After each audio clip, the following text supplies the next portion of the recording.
Hello, everyone, and welcome to another exciting, fundraising, fun-filled episode of Radiorama, where, as the name implies, I show you how to work on radios and sometimes television, sometimes other stuff.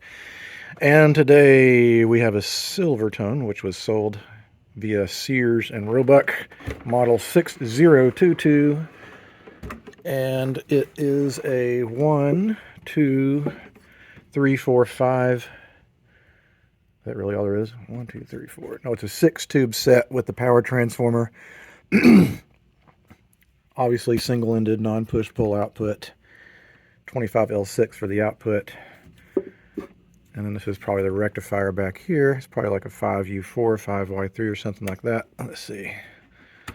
Will it say 25Z6? That's weird. Usually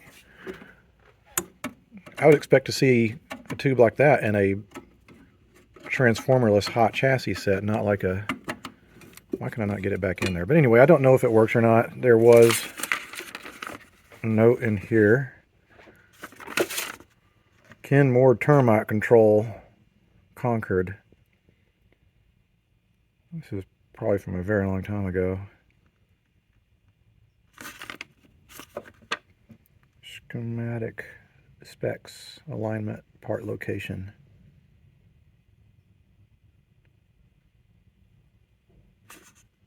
Well, if it was worked on, it's probably worked on a long time ago. So I'm going to plug it into my Variac/amp meter so I can see if anything horrible is going to happen. It's got a much newer cord on it. I don't know why it's so long. It's like this hilariously long plug. In fact, I could probably make 2 plugs out of that, or 2 cords. It's got these Goat brand tube shields. Here's a bunch of baloney. It says, for best reception, always use recommended Silvertone aerial kit. Always retube with Silvertone tubes. Yeah, right. You don't have to do that. That's a bunch of crap. It's got an eye tube here, and this style of eye tube tends to lose their phosphor, well, lose their glowing ability rather quickly. So like I said, I don't know if it works or not, but I'm going to plug it in and monitor as it warms up. What is that? That's weird. It looks like a wing nut. I know it's not what it is, but it's strange. Okay, so let's go ahead and power it up. Give it a little volume. And what we're going to do is start this on 0, the lowest amp setting. Bring it up.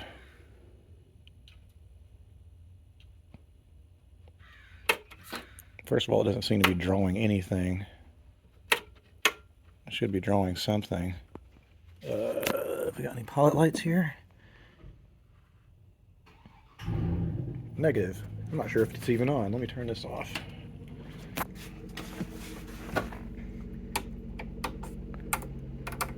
Oh, it wasn't on. I guess that would help. So let's bring this back down.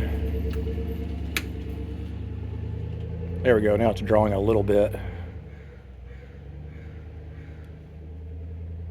Okay. Let's put it up about 50%. That's what I would expect to see. That's good. Nothing's going haywire. Let's go ahead and bring it up. I've got tubes glowing.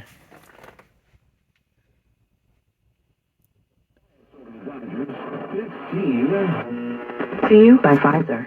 Your weekend news watch continues. A nonprofit is taking... Works good. That said, you should never, if you're not familiar with a radio, you should never trust that it's been overhauled. These guys were usually just, the bare minimum was done to get them up and off and running again. The notes written in here makes me think that either a collector was in here or the previous owner worked on it. But I'm going to take the chassis out and look underneath and see what's original, what's not, and whether it needs to be overhauled. Well, here is what we have. It looks like this was indeed worked on, but it's been a very long time. These Sprague Adams. It looks like this one probably dates from the 50s. These guys are either from the 70s or 80s. So I'm not surprised it actually still worked because it had good electrolytics in it. But we're going to replace those guys. This is our common negative. And where's common negative go? Does it go to...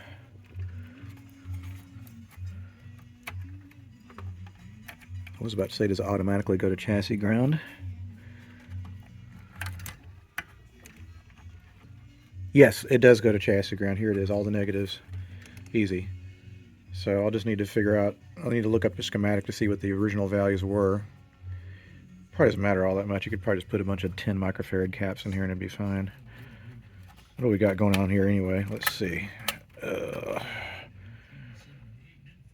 microfarads on 250 volts. That seems pretty low. This is 16 microfarads. And what is this?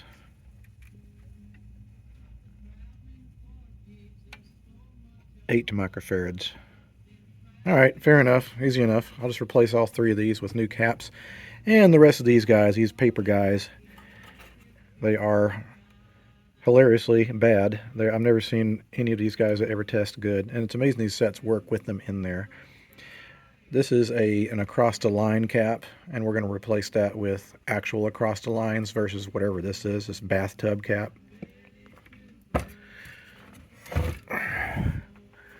Got a curious tuning situation here. It's got this big wing nut on the end here. Little granddaddy long legs spider. A whole bunch of them up here actually. I didn't see that eye tube come on. It might be very well bad, but unfortunately the eye tube is probably worth more than the radio is if it was good. So let me pull up the schematic and confirm what electrolytics. Am I seeing things, or is there like a...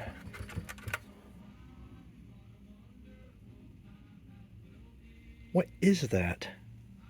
It's like this piece of metal going across the top here. What could that possibly do? I don't know. Whatever. It works. All right. So let's get going. Well, there was online the schematic was incomplete, so I wasn't able to actually see what the parts list was. So I just approximated. I decided to replace like with like because the radio worked fine. So here's the new replacement electrolytics. They're not as wiggly and weird as the ones that were in it before, but that's okay. We have 1, 2, 3, 4, 5, 6, 7, 8 paper capacitors that are still in the set that need to be replaced. And if you've never replaced these before, it's not too complicated. They're not polarized, so it doesn't matter which way you put them in. They're almost always marked. So this is 0.25 microfarads, 200 volts. As long as you're at or greater your capacitance and voltage, then you're generally okay. Actually, I take that back. Well, electrolytics are at or greater. Your paper caps or your regular caps, rule of thumb is you want to stay within 20% of that value. These are not super sensitive devices. You can sometimes just about put whatever capacitor in there and it'll work. Because remember, it worked with all of these completely leaky out-of-spec capacitors. So let me replace the rest of these capacitors and then we'll test fire and make sure we're still working. And if we don't, that's really depressing. I hate it when something works and then it doesn't work. So I'm not going to jinx myself. All right, so I got all the paper caps replaced. The only thing that's left is the across-the-line cap. And I just realized I restored this radio maybe like less than a year ago. Not this particular one, but this same model. Because when I pulled up the schematic, it was like, do you want to download this again? It's like, what do you mean again? And apparently I downloaded it about a year ago. So I guess I worked on this radio model before and I just forgot about it. Don't remember working on one. But what I need to do is install this terminal strip here. And the way it works in the schematic when I looked it up is like basically you have one side of each part of the AC, like here and here, and then there's a shared ground going the chassis ground. And these are pretty puny, so I need a way to be able to support the cord and stuff, so I'm going to put this in there. By the way, if you're wondering what this is on my thumb, like I accidentally opened the door to my truck, and my thumb got in between the door of the truck and a meter pole. Yes, that hurt, and I said a few expletives, but luckily there were no young children about, so no harm done. Probably other people thought it was funny. But anyway, besides the point, what I'm going to have to do, this is why I remember this now, I'm going to have to get a drill bit, and drill this out, and then drill new holes for this guy. It's going to take longer to do that than it did for me to replace the 7 or 8 caps in there, but whatever, has to be done. Well, I was about to start drilling when I realized, oh, there's the schematic, but it's so tiny. Like, how could anyone have read that, even when it was new? I see this on a lot of Sears Silvertone radios. It's like the schematic, I mean, it's added. Most radios didn't have it attached, but it's kind of like stuck there as an afterthought. But I have to drill these rivets that are underneath it. It's kind of a shame, but whatever. There's not much I can do about it. Okay, so we got the across-the-line caps installed. And I was right, that took about 45 minutes versus the 30 minutes it took for me to replace all those capacitors. But whatever, it had to be done. And now the radio should work pretty splendidly. I think there's 1 or 2 caps up top, and I'll replace those, and then we'll plug it in and make sure it still works. And then it'll be time to work on the cabinet, which looks rough, but I think will clean right up just nicely. Nice that there's like cat barf on top of there. I know what cat barf looks like because I have 5 cats. That's unmistakable. Yep, there's a couple caps going to, I think that's the tone control.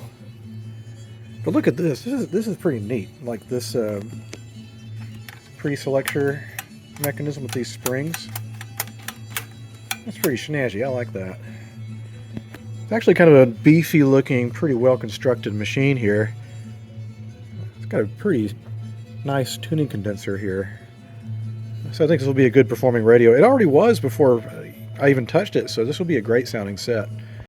Alright, so got these last few capacitors replaced.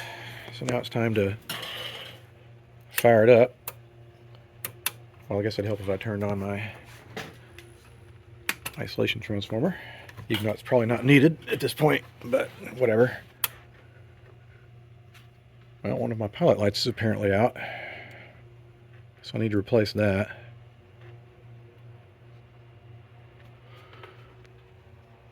And I've got filament, so it should be coming up shortly.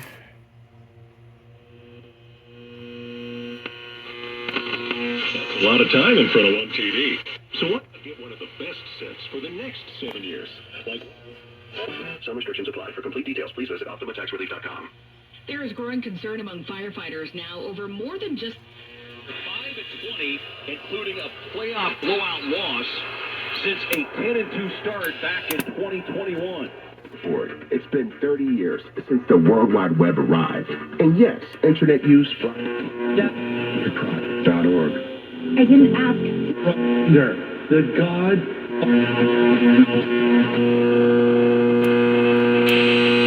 Pretty sensitive set, actually. The i2 is hosed, and I'm not going to put a new one in it. This doesn't have a lot of retail value because it's kind of fugly. But this bulb is burned out, so I need to replace that. And since it's warm and sunny out there, I think what I'm going to do is take a break on the electronics and work on this fabulously messy looking case. It looks very tired and scratched up. We'll take care of that. Okay, the first thing in order of business is to clean the cat barf off. I'm just going to use a wet rag. Pretty disgusting, but it has to be done.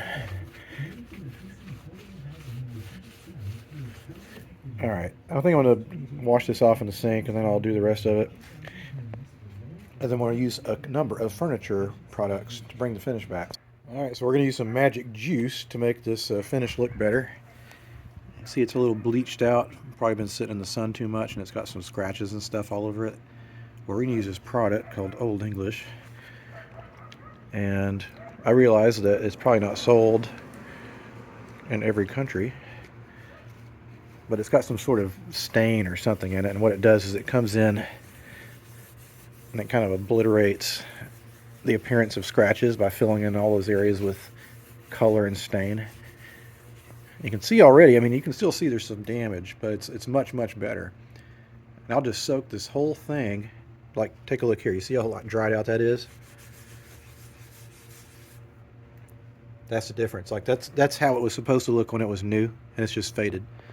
So I'm going to use a number of products, including Old English, and go over the whole thing with it, let it sit for a little bit to soak in and marinate a little bit, and then we'll use some car wax to bring back the shine.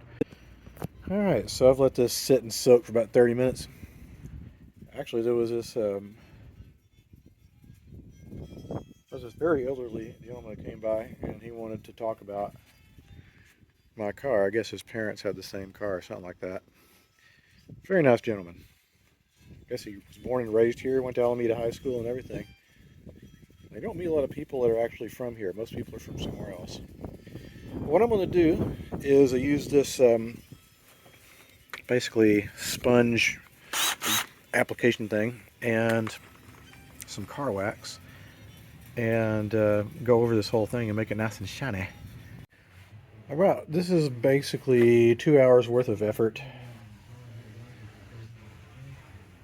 Basically, I need to give this radio the best helping chance I could possibly get, because it is kind of an ugly duckling. But people like shiny things, so maybe they'll overlook its ugliness.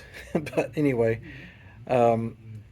this, as well as the chassis, has been cleaned, so it's going to be as close to factory as I can possibly get without refinishing it, but it's going to be in good shape. It is in good shape. Anyway, I think the next thing to do is to add the audio input feature, which I add to a lot of my sets. Made easier by the fact that this is a transformered set, so it's already electrically isolated, so no need for a isolation transformer.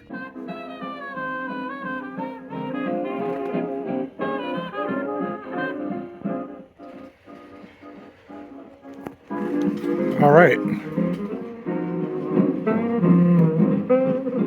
So we got our Bluetooth playing through here, and likewise I'm going to listen to the radio. Just unplug the Bluetooth. And we have radio. First place. You're in for a rude awakening.